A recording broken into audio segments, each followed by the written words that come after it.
Hello, I know it's early in the morning, but I'd like to pick up some comments. First from DJ Boggs.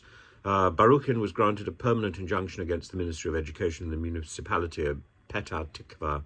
Absolutely. And given permission to re-enter his classes.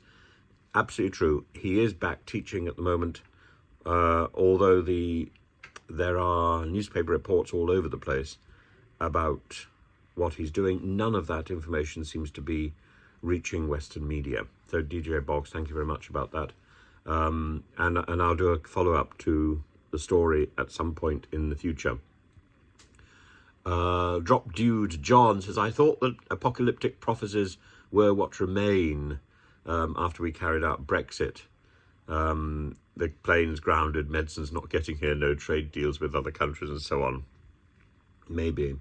The apocalypse is all about the hidden information, which may be known to a few, and the exposed information was how good Brexit was going to be for the NHS.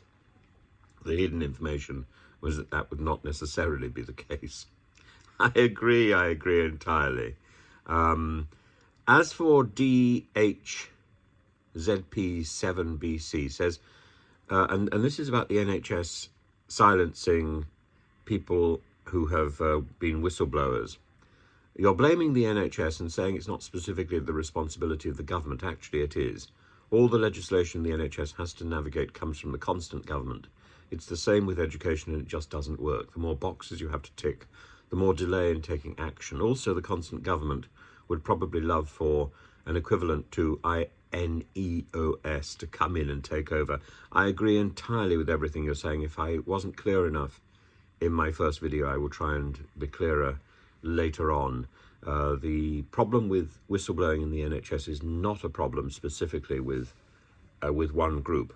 Yes, I think the bureaucrats who control the NHS trusts are seriously to blame. But equally, the judges who hear, who judge over tribunals, and the government departments and ministers in charge, this goes right the way to the top, and there is a culture of trying to stop people talking, and certainly if you talk to people who are involved in Doctors for Justice, Salam al-Sam, and others, even talking to Piers Corbyn, who was involved in one of the cases, it's very clear that this is not necessarily a conspiracy to pervert justice or truth, but certainly a series of vested interests that collide in the attack on innocent people who are trying to do their best for the patient and who are following the rules. And this is what is so shocking. The rules state that if you see something wrong, you call it out in the interests of helping patients. And the shoddy practical reality is that you are punished for doing so by various groups. Have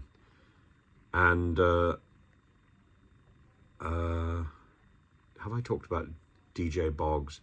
I think I have, about Baruchin, who was granted a permanent injunction against the Ministry of Education. Well, Baruchin is teaching again. He is back in a school and he is functioning, but I will deal with all that in another video. And